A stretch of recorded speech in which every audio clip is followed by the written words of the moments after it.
নমস্কার বন্ধুগণ, welcome back to motor defined. আমি আপনাদের হোস্ট অ্যান্ড দোস্ত অরিন্দম ঘোষ, আর আজকে আপনাদের জন্য অনেক দিন পর ফাইনালি নিয়ে চলে এসেছি 2026 TVS Apache RTR 204V USD with projector light সেটআপের মডেলটা।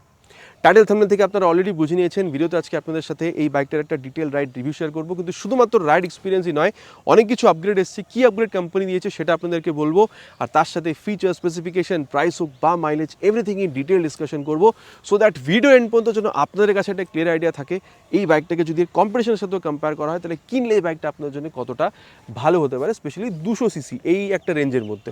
আর very special thanks to Alo TVS Chapra for providing me this bike, যাতে আমি আপনাদের পর্যন্ত রিভিউটা পৌঁছে দিতে পারি। ওয়েস্ট বেঙ্গলে কৃষ্ণনগর চাপড়া বা আশেপাশে এদের যদি আপনি থাকেন, কোনো রকমের যদি আপনি এখানে টিভিএস এর প্রোডাক্ট কিনতে চান, শোরুমকে আপনি ডেফিনেটলি কন্ট্যাক্ট করতে পারেন। ডিটেলসটা অলরেডি আপনারা নিজেদের স্ক্রিনে দেখে নিয়েছেন। তবে চলুন দেরি না করে শুরু করা যাক। তো বন্ধুগণ, রাইডে যাওয়ার আগে প্রতিটা ভিডিওর মতন ছোট্ট একটা ওয়াক অ্যারাউন্ড শেয়ার করবো। দেখুন টিভিএস এর লোগোর সাথে ওয়েভ কি যেরকম আমরা আগে পেতাম এখনও কিন্তু আমরা এখানে সেম পাচ্ছি। এখানে কিন্তু কোনো রকমের কোনো ডিফারেন্স হয়নি। সবথেকে প্রথম আপনাদেরকে কালারের ব্যাপারটা বলে দিই। এখানে গ্লসি ব্ল্যাক আমরা পাচ্ছি, এর বাদে আমরা এখানে বলতে পারেন ম্যাট ব্ল্যাক পাবো, আর 164Bর মতো সিমিলার বলতে পারেন গ্রে কালার পাবো। এবার ওটার স্ক্রিনে আপনারা দেখে নিয়েছেন, ঠিক আছে। এবার মোটামুটি 5-6 চেঞ্জ যেটা হয়েছে সেটা আপনাদেরকে বলে দিই। চেঞ্জেসগুলো মোটামুটি বলতে পারেন similar to what you get in Apache 164B। সব থেকে প্রথমে যদি আপনি এখানে ফেসটা দেখেন, এখানে কিন্তু কমপ্লিট চেঞ্জ এসছে। এখানে যে আপনি কিটা অন করছেন দেখতে পাচ্ছেন এখানে কিন্তু এই যে এলইডি সেটা জ্বলছে। আর তারপরে যদি দেখেন এখানে ওই বলতে পারেন এনটর্ক 150 মতন কিন্তু এলইডি টার্ন ইন্ডিকেটার সেটাও কিন্তু আপনারা এখানে পেয়ে যাচ্ছেন। আর যদি এখানে আমি এখানে যদি ইগনিশনটাকে অন করি, এখন এটা অন নেই, কিন্তু এখানে এই অন করার সুইচটা দেওয়া আছে। যেই আমি এটাকে অন করছি, এই যে দেখতে পাচ্ছেন, আর এখানে হাই বিম লো বিম পাস সাইডের সুইচটা দেওয়া আছে। হাই বিম লো বিম আর পাস সাইডটা কিন্তু আমরা এখানে এরকম করে অপারেট করতে পারছি। সো এই জিনিসটা কিন্তু এখানে কমপ্লিটলি বলতে পারেন যে নতুন এসছে। এবার এটাকে এখানে অফ করে দিই। আর এরপরে যদি দেখেন 164Bর মতো এখানে কিন্তু আমরা এই বলতে পারেন যে এই যে টিএফটি কনসোল এটা আমরা পাচ্ছি। আর তার সাথে যদি দেখেন এখানে কিন্তু এটা ট্র্যাকশন কন্ট্রোলটা সুইচেবল, ঠিক আছে। সো এটাও একটা নতুন জিনিস আমরা এখানে পাচ্ছি। অফ করে একবার অন করি, আরটিআর 310 বা বলতে পারেন ওই এনটর্ক 150 মতন কিন্তু ডেফিনেটলি আপনি ওই একটা জিনিস এখানে ফিল করবেন। পুরো একটা দেখতে পারেন এখানে অ্যানিমেশন আসলো, এখানে একটা সোয়াইপ নিল, তারপর এখানে দেখতে পাচ্ছেন tachometer, speedometer, gear position sensor, time, ঠিক আছে, ট্রাকশন কন্ট্রোল এগুলো দেখাচ্ছে। এই যে মোড বাটনটা যদি আপনি প্রেস করেন তাহলে স্পোর্ট থেকে রেন বা রেন থেকে আরবান মোড এইগুলোতে আপনি যেতে পারেন। বা যদি এই স্পোর্ট মোডটা এই মোডটাকে যদি আপনি এখানে লং প্রেস করেন তাহলে কিন্তু আবার এই যে এখানে চলে আসলেন। তারপরে যদি আপ ডাউন করতে চান এখানে এই বাটনটা প্রেস করলে যে ট্রাকশন কন্ট্রোলটাকে অন অফ করা যেতে পারে। এর বাদে অটো ব্রাইটটা যদি অন থাকে তাহলে এই যে ব্ল্যাক বা হোয়াইট এই স্ক্রিনটা আপনি আপ হবে। আর তার বাদে আবার যদি আপনি এখানে মোড বাটনটা প্রেস করেন তাহলে এখানে 0 to 60 কত সেকেন্ডে গেছেন, তারপরে টপ স্পিড ফর ট্রিপে, ঠিক আছে, ল্যাপ টাইমার মোড এই জিনিসগুলো দেখাবে। আর তারপরে এখানে যদি আবার যান তাহলে average mileage, distance to empty, ঠিক আছে, অ্যাভারেজ স্পিড এই জিনিসগুলো আপনি পেয়ে যাবেন। আর তারপর আবার যদি মোড বাটনটা প্রেস করেন তাহলে ট্রিপ ডিস্টেন্স ফর ট্রিপে, ঠিক আছে, ওডোমিটার কত গেছে, ট্রিপ বি কত গেছে, এগুলো আপনি দেখতে পাবেন। আর যদি আপনি এখানে টিভিএসের স্মার্ট স্ক্যানার ট্যাবটাকে মোবাইলে ডাউনলোড করে থ্রু ব্লুটুথ যদি কানেক্ট করে থাকেন তাহলে turn button navigation, call, SMS alert সব কিছু কিন্তু আপনারা এখানে দেখতে পাবেন, ঠিক আছে। সো এটা নিয়ে কোনো প্রবলেম হওয়ার কোনো কথা নয়। আর এর বাদে যদি দেখেন মোটামুটি এখানে কিন্তু 6 থেকে 7,000 টাকা পর্যন্ত প্রাইস বেড়েছে, ঠিক আছে। এবার প্রাইস আগে কত পে করতেন, এখন কত পে করছেন, এভরিথিং ইন ডিটেল বলবো, কিন্তু তার আগে দেখে নিই যে ওভারঅল এখানে দেখুন চেঞ্জেস কী কী হয়েছে সেটা তো দেখে নিলাম। এবার পাচ্ছি কী সেটাও আপনাদের বলে দিই। দেখুন এখানে হেডল্যাম্পে যে চেঞ্জটা হয়েছে কমপ্লিটলি আপনাদের বলেছি 37mm এর ইউএসডি ফোক আগেও পেতাম, এখনও পাচ্ছি। সুন্দর ফাইবারের মাডগার্ড, 90/90 সেকশনের tyre with 17 inches of alloy wheel, 270mm এর বলতে পারেন এখানে পেট্রোল ডিজাইনের ডিস্ক, ডুয়াল চ্যানেল এবিএস, আর তারপর আরএলপি সেন্সার পেছনের টায়ারে, এগুলো কিন্তু আগের মতনই আছে। আর যদি আপনি NS200 সাথে কম্পেয়ার করেন ইউএসডি ওখানেও আছে, কিন্তু টায়ার 100 সেকশনের ওখানে আছে, বা বলতে পারেন 300 সেকশনের বলতে পারেন ওখানে ডিস্ক আছে। সো এই দুটো জিনিস ওখানে একটু বেটার, কিন্তু আবার বলবো এটা কিন্তু বলতে পারেন অন পেপার, বিকজ ওখানে কিন্তু ওয়েট অনেকটা বেশি আছে, মোটামুটি 7-8 কিলোগ্রাম ওখানে বেশি। সো এবার চালানোর সময় এখানে কি আপনি ফিল পাচ্ছেন সেটা আমি চালানোটা আমি আপনাদেরকে বলবো। কিন্তু হ্যাঁ, যদি এক্সএসআরের সাথে কম্পেয়ার করেন বা MT-15, ওখানেও ইউএসডি আছে, ওখানেও 100 সেকশনের টায়ার, আর ওখানে কিন্তু ডিস্কটা 282mm পাবেন, ঠিক আছে। আচ্ছা, এবার ইঞ্জিনের ব্যাপারটা বলি, কিন্তু তার আগে দেখতে পাচ্ছেন এখানে এই যে এই রঙগুলো এরকম দেওয়া আছে, সুন্দর রঙ। এখানে বলতে পারেন ক্র্যাশ গার্ডটাও যথেষ্ট ভালো। আরটিআরে বলতে পারেন স্টিকারিং আছে, 3D লোগো অফ টিভিএস, এই স্টিকারিংগুলো পাচ্ছেন এখানে। আরটিআর 200 ব্র্যান্ডিংটা আপনারা পেয়ে যাবেন। আর E20 স্টিকারিং দেওয়া আছে, সো E20 ফিউল দিয়েও ইঞ্জিনটাকে রান করাতে পারবেন। আর ইঞ্জিন যদি দেখেন আগের মতনই 197.7cc single cylinder SOHC 4 valve air oil cool fuel injected engine আপনারা এখানে পাবেন। স্পোর্ট মোডে ম্যাক্সিমাম পাওয়ার টর্ক পেয়ে যাবেন, আর আরবান বা রিন মোডে আপনারা পাওয়ার টর্কটাকে এখানে কমিয়ে দেওয়া হয় যাতে আপনি মাইলেজটা যাতে বেটার পান। এবার এখানে যদি আপনাদেরকে আমি বলি তাহলে কিন্তু যে পাওয়ার যেটা পাবেন সেটা হচ্ছে মোটামুটি 20.8 PS আর টর্ক পাবেন এখানে 17.2 নিউটন মিটারের টর্ক, ঠিক আছে।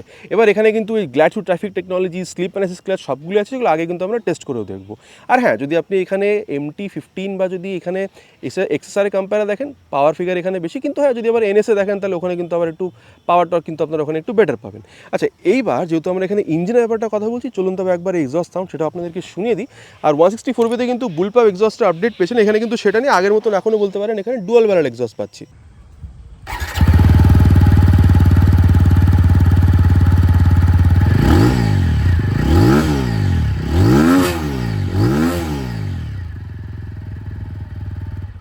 আওয়াজটা আপনারা শুনে নিয়েছেন, কীরকম আপনাদের লেগেছে নিচে কিন্তু কমেন্ট করে জানাতে প্লিজ ভুলবেন না। আগের মতন সেম টেল ল্যাম্প বলতে পারেন, নতুন LED টার ইন্ডিকেটার বলতে পারেন, এখানে রিফ্লেক্টার এইগুলো আগের মতনই পাচ্ছি। টায়ার হাগার এটাও আগের মতন আছে, আর যেটা কিন্তু যথেষ্ট বলতে পারেন তাগড়া আর কাদামাটির থেকে বাঁচাবে। 130/70 সেকশনের tyre with 17 inches of alloy, তারপরে এটা কিন্তু রেডিয়াল, সো বেটার গ্রিপ আর একটু বেটার মাইলেজ আপনি এক্সপেক্ট করতে পারেন।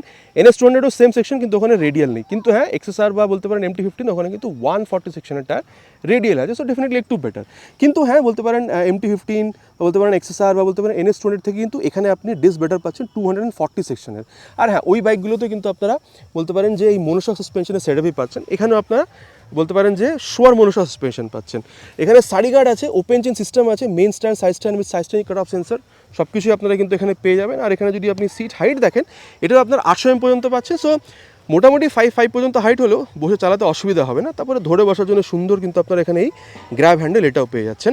ট্যাঙ্ক ফাইবারের মনে হলেও ভেতরের ট্যাঙ্কটা কিন্তু 12 লিটারের মেটালিক পাবেন। আর যেহেতু E20 এখানে স্টিকারিং দেওয়া আছে, E20 ফিল দিয়েও কিন্তু আপনি ইঞ্জিনটাকে এখানে রান করাতে পারবেন। আর তারপরে যদি এখানে বলি মাইলেজের ব্যাপারটা, মোটামুটি 30 থেকে 35 কিলোমিটার পর্যন্ত কিন্তু আপনি এটাও এখানে এক্সপেক্ট করতে পারেন। 180 mm পর্যন্ত গ্রাউন্ড ক্লিয়ারেন্স পাবেন। আর ওয়েটটাও এখানে মোটামুটি NS-এর থেকে কিন্তু 7 কিলোগ্রাম মতন কম, ওখানে 158, এখানে 151 কিলোগ্রাম পাবেন।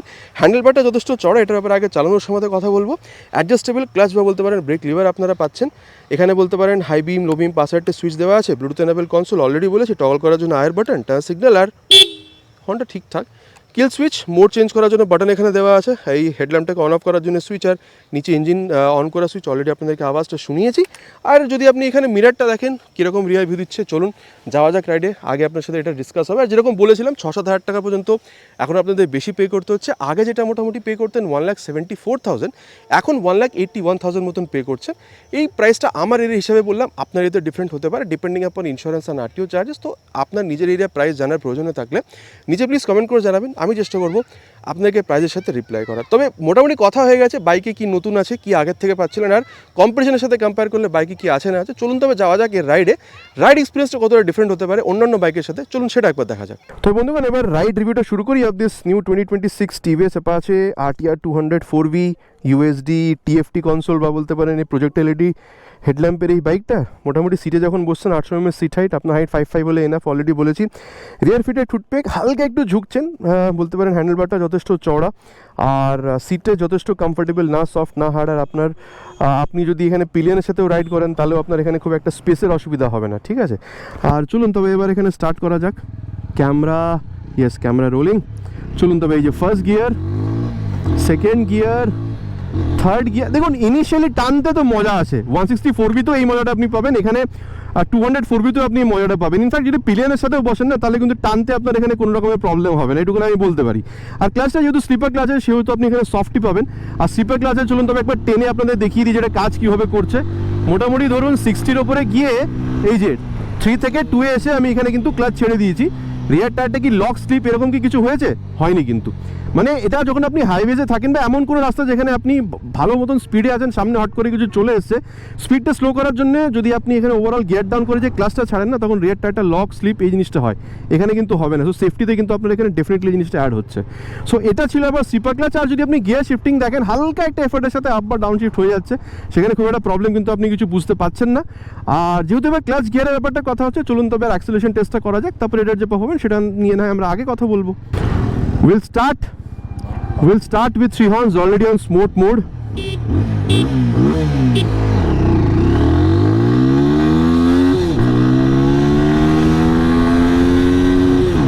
70 crossed 80, crossed 90 also, crossed 100 also.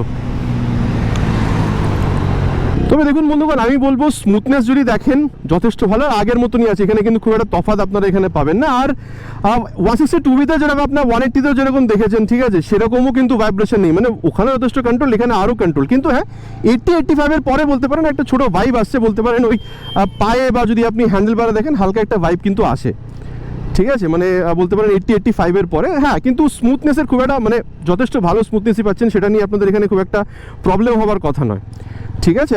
আর তারপর যেটা বলবো সেটা হচ্ছে এখানে বলতে পারেন স্টেবিলিটি কোনো প্রবলেম নেই, স্টেবিলিটি আর কমফোর্টেবল ক্রুজিং স্পিড 80-90 পর্যন্ত মেনে চলতে পারেন, সুইট স্পট, খুব বেশি ভাইব্রেশন হবে না, স্টেবিলিটি তো টপ স্পিডে গেলেও প্রবলেম আপনার হচ্ছে না। মাইলেজ অলরেডি বলেছি 30-35 পর্যন্ত এক্সপেক্ট করতে পারেন। আর হ্যাঁ জিডিটি পাচ্ছেন, ধরুন আপনি ট্রাফিকে আছেন, বারবার ক্লাচ থ্রটল গিয়ার ইউজ করছেন, সেখানে মাইলেজ পড়ে যায়, তার থেকে বাঁচার জন্য ধরুন আমি এখানে সেকেন্ড গিয়ারে শিফট করে ক্লাচ থ্রটল ছেড়ে দিলাম। এবার এখানে দেখুন মোটামুটি 14-15 স্পিড নেবে, 13-14-15 এরকম একটা স্পিড নেবেন, আপনি আপ যাচ্ছে। আর এখানে যেহেতু আপনি বারবার ক্লাচ থ্রটল গিয়ার ইউজ করছেন না, তাতে কী হবে আপনার এখানে যে মাইলেজ বাড়ার যে ব্যাপারটা না, সেটা কিন্তু আরও এখানে বেটার হবে, মানে বেটার মাইলেজ আপনি এই টেকনিকটা যদি ইউজ করেন, স্পেশালি যদি আপনি ট্রাফিকে থাকেন, তাহলে আপনি আরও বেটার পাবেন মাইলেজটা। তো এই বন্ধুগণ পারফরমেন্স যদি দেখেন এর আগের মডেলটা মতনই আছে, এমন কিছু চেঞ্জ কিন্তু আপনারা এখানে ফিল করতে পারবেন না। তো বন্ধুগণ এবার যেটা কথা বলবো সেটা হচ্ছে about breaking of this particular bike. পেছনে না, পেছনে কেউ নেই, মোটামুটি 65-এ নিয়ে গিয়ে ফ্রন্ট ব্রেক। আর দেখুন আমি বলবো যে ব্রেকটা খুব একটা যে টাইট সেটা নয়, হট করে দাঁড় করে দিচ্ছে সেটাও নয়, কিন্তু যখন আপনি ব্রেকটা পুল করছেন তখন যথেষ্ট ভালোভাবে দাঁড় করাচ্ছে। আর এবিএস এখন ফিল হয়নি, কিন্তু তার মানে এটা নয় যে ফিল হবে না, টাইম আসলে কিন্তু এবিএস আপনি ফিল পেয়ে যাবেন, অসুবিধা নেই। যথেষ্ট ভালো ব্রেকিং বলতে পারেন, আগের মতনই আছে, কোনো চেঞ্জ এখানে পাবেন না। পেছনে না, কেউ নেই পেছনে। আর আরেকবার আপনাদের রিয়ার ব্রেকটাকেও প্রেস করে দেখায়, 64-এ গিয়ে রিয়ার ব্রেক প্রেস করলাম। আর হ্যাঁ এখানে এই যে একদম চেপে ধরেছি যখন, তখন কিন্তু হালকা একটুখানি কিন্তু এবিএস এর ফিলটা আমি পেয়েছি। কিন্তু হ্যাঁ ওই রকমই বলতে পারেন 240 এর ডিসটা কিন্তু ওই ফিলটাই দিচ্ছে, মানে প্রোগ্রেসিভ নেচারে। যখন আপনি রিয়ার ব্রেকে পা রাখছেন হালকা একটু স্পিডটা স্লো হচ্ছে, ওই ব্যাপারটাই আছে আগের মতন, এখানেও কিন্তু কোনো চেঞ্জ নেই। পেছনে কেউ নেই, রিয়ার উইথ ফ্রন্টটা একবার ইউজ করবো মোটামুটি 60-তে গিয়ে রিয়ার উইথ ফ্রন্ট। দেখুন আমি বলবো ওভারঅল ব্রেকিং এখানে কোনো চেঞ্জ হয়নি, আগের মতনই আছে, যথেষ্ট ভালো আপনি পাচ্ছেন, সেটা নিয়ে কিন্তু আপনার এখানে কোনো রকমের অসুবিধা নেই। আর সাসপেনশন যদি দেখেন আমি বলবো ফ্রন্ট রিয়ার দুটো একটু স্টিফার সাইডই পাবেন, কিন্তু তার মানে এটা নয় যে গাড্ডাতে গেলে খুব বেশি ঝাঁকুনি দিচ্ছে, অল্প অল্প গাড্ডা যদি থাকে অসুবিধা হবে না। বেশি গাড্ডাতে গেলে তখন আপনাকে একটু জার্কটা দিতে পারে, মানে কাঁধা বা আপনার কোমরে একটুখানি আপনার ওই জার্কটা ফিল হবে, ঠিক আছে। কিন্তু যদি আপনি হাই স্পিড টপ স্পিড যদি কর্নারিংও করেন, যথেষ্ট ভালোভাবে কনফিডেন্টলি আপনি করতে পারছেন, এটাও কিন্তু আগের মতনই আছে, এখানে কিন্তু কোনো রকমের চেঞ্জ হয়নি। রিয়ার ভিউ মিরর যথেষ্ট ভালো, স্পিডোটাকেও gear position sensor, Bluetooth connectivity সব কিছুই আছে। মোবাইল চার্জিং পোর্টটা হয়তো যদি আমরা নেক্সট আপডেটে পেয়ে যাই বাই ডিফল্ট, যদি আলাদাভাবে অ্যাক্সেস না লাগায় তাহলে আরও বেটার হয়, সেটা হয়তো আমরা নেক্সট আপডেটে পাবো, তবে এখন নেই। কিন্তু আমি বলতে পারি বলতে পারেন আপনি office going, college going, middle এজেও যদি হন, আপনি চাইছেন সিটি রাইড করবেন, ডেলি কমিট করবেন, পাওয়ারফুল বাইক, সেটা আপনি কিনতেই পারেন। কিন্তু যদি হ্যাঁ লং রাইডেও বেরোতে চান ইভেন উইথ পিলিয়ন, তাহলেও কিন্তু আপনি এই বাইকটাকে প্রেফার করতে পারেন। আমার মনে হয় আপনার কিন্তু কোনো রকমের অসুবিধা হওয়ার এখানে কোনো কথা নেই। দেখুন মোটামুটি কথা বলা হয়ে গেছে বাইকটাতে কি আছে না আছে, চলুন তবে যাওয়া যাক এর এবার কনক্লুশনে। তারপরে দেখি কম্পিটিশনের তুলনা যদি এই বাইকটাকে দেখেন, তাহলে বাইকটা কেনা আপনার জন্য কতটা ভালো হতে পারে। তো বন্ধুগণ এবার কনক্লুশনের ব্যাপারটা কথা বলা যাক, বাইকটা কিনলে আপনার জন্য কতটা ভালো হতে পারে। দেখুন আমি বলবো যে অলরেডি আপনাদেরকে আমি এখানে রাইডের টাইমে বলেছি যে ডিফারেন্স কিন্তু আপনি এর আগের মডেলটা যেটা এখনও কিন্তু বলতে পারেন অ্যাজ আ ভেরিয়েন্ট মার্কেটে অ্যাভেলেবেল, তার থেকে কিন্তু রাইডে কিন্তু খুব একটা তফাৎ নেই। তফাৎ আপনি পাবেন যখন লাইটটা আপনি রাতের টাইমে ইউজ করবেন। তারপরে যদি MT-15 XSR বা যদি NS20-এর সাথে কম্পেয়ার করেন, XSR বা যদি MT-15-এর সাথে কম্পেয়ার করেন, অলমোস্ট সিমিলার পারফরমেন্স আপনি পাবেন। হ্যাঁ ওখানে প্রাইস আপনাকে হয়তো একটু বেশি পে করতে হবে, অলমোস্ট সিমিলার কিন্তু আপনি এখানেও পারফরমেন্স পাবেন। NS20-তে আপনি একটু বেটার পারফরমেন্স এক্সপেক্ট করতে পারেন। কিন্তু হ্যাঁ আমি বলবো আপনি অফিস গোয়িং, কলেজ গোয়িং, আপনি মিডিল এজ, আপনার এরকম একটা বাইক প্রয়োজন যেখানে আপনার একটা ভালো লুক চাই, ভালো আপনার আওয়াজ চাই রাতে রাইড করার জন্য, ভালো আলো চাই, ভালো ব্রেক চাই, dual channel ABS, traction control system, RLP sensor, এই জিনিসগুলো আপনার ভালো মাইলেজও চাই, যেটা কিন্তু আপনি এখানে আরবান বা রেন মোডে সুইচ করলে পেয়ে যাচ্ছেন। তার সাথে সিটি রাইড করবেন, ডেলি কমিট করবেন, তার সাথে আপনি পিলিয়নের সাথে কিন্তু লং রাইডেও বেরোতে চান, তার জন্যও কিন্তু এখানে আপনি একটা ভালো কমফোর্টেবল আপরাইট রাইডার পজিশনের সিট, এই জিনিসটা কিন্তু আপনি পাচ্ছেন। সো এই সব জিনিসগুলো মিলিয়ে ঝুলিয়ে যদি দেখেন 1,75,80,000 টাকা পর্যন্ত বাজেট হলেও কিন্তু আমি বলবো আপনার জন্য কিন্তু এখানে, যদি আমি আবার বলবো যদি অয়েল কুল বা যদি 5 স্পিড গিয়ার বক্স আপনার প্রবলেম না হয়ে থাকে, যথেষ্ট ভালো এটা কেনার মতন 200cc বাইক কিন্তু এখানে আপনি Apache 200 4V পাচ্ছেন। কিন্তু আগেন বলবো যদি বেটার আরেকটু পারফরমেন্স চাই, NS200 এখনও 4-5 হাজার টাকা কম বাজেটও আপনি NS200ও পেয়ে যাবেন। তো এবার আপনি কি ভাবছেন, আপনি কোন বাইকটা কিনবেন? কম্পিটিশনে যে বাইকগুলো বলেছি নাকি এখানে নতুন NS? তো তবে আপনি কি ভাবছেন, কম্পিটিশনে যে বাইকগুলো বললাম সেটা আপনি কিনবেন নাকি এখানে এই নতুন অ্যাপাচি টোনেট 4B কিনবেন? নিচে কিন্তু কমেন্ট করে জানাতে প্লিজ ভুলবেন না। It's my request. আশা করছি ভিডিওটা আপনাদের ভালো লেগেছে। ভালো লেগে থাকলে প্লিজ ভিডিওতে একটি লাইক, আর চ্যানেল যদি প্রথমবার এসে থাকেন সাবস্ক্রাইব করে বেল বাটনটা অলে হিট করতে ভুলবেন না। আগেন ইটস মাই রিকোয়েস্ট, খুব তাড়াতাড়ি দেখা হবে আপনার সাথে চ্যানেলে এরকমই একটা ভিডিওতে বাইক বা স্কুটারের সাথে। Till then ride safe and Jai Hind.